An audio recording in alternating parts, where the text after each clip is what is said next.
चाय से शुरू हुई थी सरकार और गाय पे अटक गई और विकास की मौसी 10 साल में रास्ते में भटक गई। ये बोलते हैं कि गाय हमारी माता है पर माँ की रक्षा करना इन्हें नहीं आता है। अरे अभी तो शुरुआत है, ये तो ट्रेलर है, पिक्चर बाकी है। सर, इस देश के लोगों का यही है किस्सा कि जिसको जिताया वो राजा की तरह जाएगा और जिन्होंने जिताया वो फकीर की तरह। हम सुनते आए थे कि संडे हो या मंडे रोज खाओ अंडे, और अंडे का फंडा यही है सर कि भारत के बच्चों के किस्मत में महीने में एक अंडा नहीं मिलता। सर, नीट के घोटाले से लेके जीएसटी के बोझ तक, एयरपोर्ट की छत टूट जाने से लेके रेल पटरी से छूट जाने तक, तृणमूल कांग्रेस के सदस्य, हर सांसद देश के हर गंभीर मुद्दे पर चर्चा करेंगे। बस यही आपको बोलना था। इसका जवाब अगर आप देश के किसान से पूछेंगे तो वो आपको यही बात बोलेंगे कि चाय से शुरू हुई थी सरकार और गाय पे अटक गई और विकास की मौसी 10 साल में रास्ते में भटक गई। सर, किसान खुद क्या खाएंगे? अपने परिवार के लोगों का खिलाएंगे? अपनी गाय भैंस भेड़ बकरी को क्या खिलाएंगे? सर, ऐसे ही वारदात होते हैं जहां गरीबी से जूझता हुआ एक किसान उसको अपनी गाय भेड़ बकरी को बेचने में मजबूर करते हैं और अंत में जाके वो अपनी खुद की जान ले लेते हैं। सर, पिछले 10 सालों में 1,12,000 किसानों ने इस देश में आत्महत्या की। एनसीआरबी की एक रिपोर्ट के अनुसार 10 साल में हर दिन इस देश में एवरेज में 30 किसान हर दिन अपनी जान ले लेते हैं। सर, इस देश के लोगों का यही है किस्सा कि जिसको जिताया वो राजा की तरह जाएगा और जिन्होंने जिताया वो फकीर की तरह। सर, ये बहुत गौरक्षा की भी बातें करते हैं।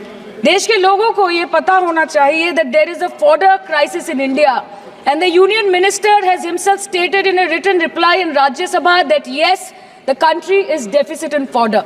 So it means that cows are dying without food in government owned goshalas, especially the BJP ruled state. तो सर, पहले खाना ही नहीं मिला, फॉडर क्राइसिस, फिर मिल भी जाए तो इतना महंगा कि किसान खरीद ही नहीं पा रहा है, फॉडर इन्फ्लेशन, और सर खाना मिल भी जाए तो पशुओं की बीमारी। उससे मुकाबला करने के लिए इस सरकार ने क्या किया?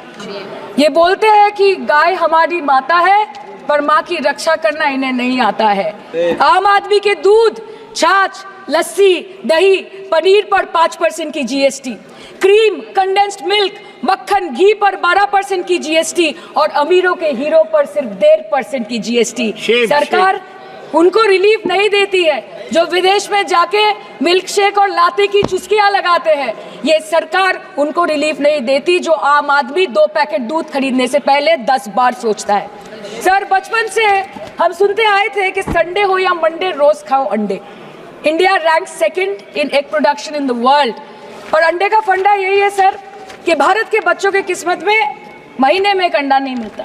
मिड डे मील के चलते हफ्ते में अगर एक आध अंडा मिल भी रहा था तो कहीं धर्म के नाम पे तो कहीं महंगाई के चलते उसे बंद करने की मांग उठ रही है। सर, अंत पे आते हैं मच्छी पे। आप लोगों को ज्यादा पसंद नहीं, पर हम क्या करें, हम तो माछे भाते बंगाली है, हमको तो बोलना ही पड़ेगा।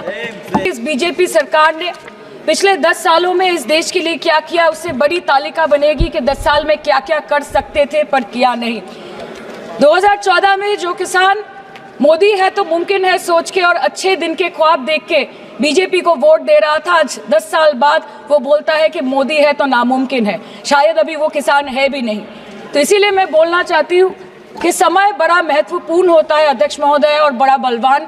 बंगाली में हम एक बात बोलते हैं कि समय गेले साधन होबे ना।